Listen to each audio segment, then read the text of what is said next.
Memoirs are built on scenes. So scenes are the building blocks of memoirs, and scenes can be of varying lengths. There isn't one set length, but usually a scene is simply what happened in a specific moment, specific location with certain characters.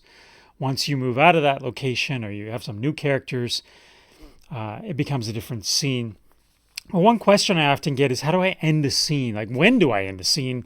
When is it appropriate? Well, there's no right answer to that.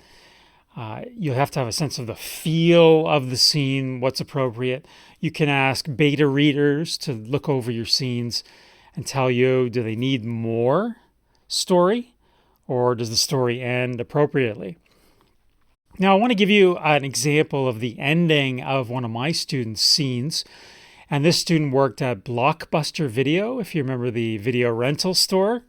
Don't think there are any more of these around now that everybody's streaming movies and TV shows. But she worked at Blockbuster. And in the earlier part of this scene, someone called her, a manager at another store, another Blockbuster Video, and said that someone had come in and stolen their Xbox consoles, the video game system. And it was just a warning, keep an eye out for this guy.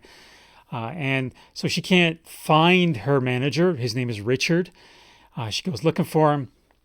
And this is the ending paragraph of the scene. And so she writes, I always had trouble finding the right place for the movie. Imagine that. I walked down the comedy section scanning all the movies. I couldn't find it. I went to ask Richard.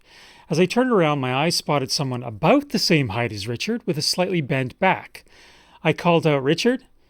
But as the man turned around, he didn't look like Richard.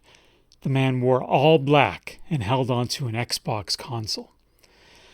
Now, some people would say, I'd like to hear more. What did you do? Did the guy just run out with the Xbox console? Maybe Richard came around the corner and confronted him. We don't know what actually happened. So this might be a totally appropriate ending of that scene. The guy just ran out, maybe. Maybe you add another line. I don't know. This is up to you. But keep that in mind. This might be totally appropriate based on what you know about what happened in that moment. Or maybe a reader, a test reader might read that over and say, so what happened? And then you could add a few more lines about this man in black with the Xbox console. But it obviously depends on reality. What happened after that? Was it interesting? Was it worthy of writing about, worthy of adding to? I think I might want to know a little bit more about what happened to this man. Was there a confrontation, or did he just leave?